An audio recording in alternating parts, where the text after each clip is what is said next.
All right, guys, we're back here again. We're gonna actually listen to Kramer and what he says about the market, and I agree. I do agree. But let's take a look.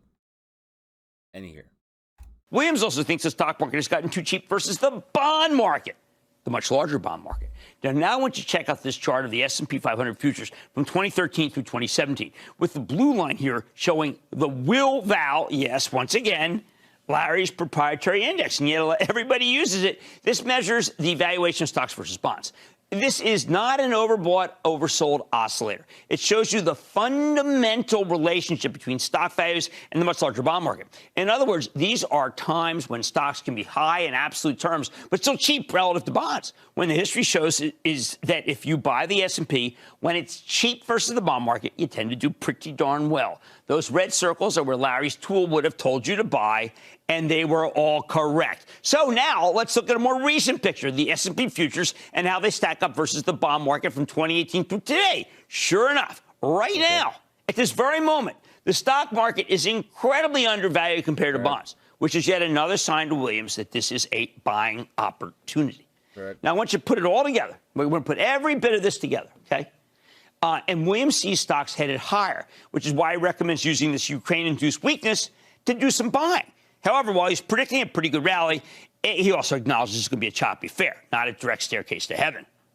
Which brings me to the bottom line. The charts, as interpreted by Larry Williams, suggest that as ugly and as oversold and as hideous and as miserable you may be and feel about this market, we've got a fabulous setup for a meaningful, possibly long-lasting rally that no one's looking for.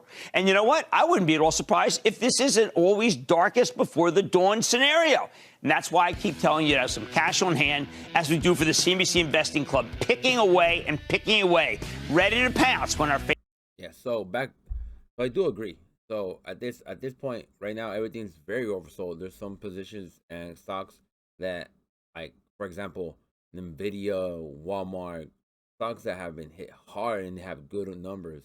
HD, Home Depot, and they continue to hit this record 52 week low. So that's not gonna keep up. It's just all because of Russia tension speculation. When the speculation is the biggest bubble of all, right? It was in the pop one day, and it's going to go back up because those are good stocks are making money. There's no reason why they should not be actually, running up. So this is a good time to be buying, like Kramer said. And I do agree. Right now, if for me, I take a more of a position of a day trader and try to take advantage of the situation with SQQQ, actually shorting the market, and that will actually give me, profit. So that's why at the end of the day, that's what I'm doing to make actually money on these type of situations and opportunities that come up. And I see them.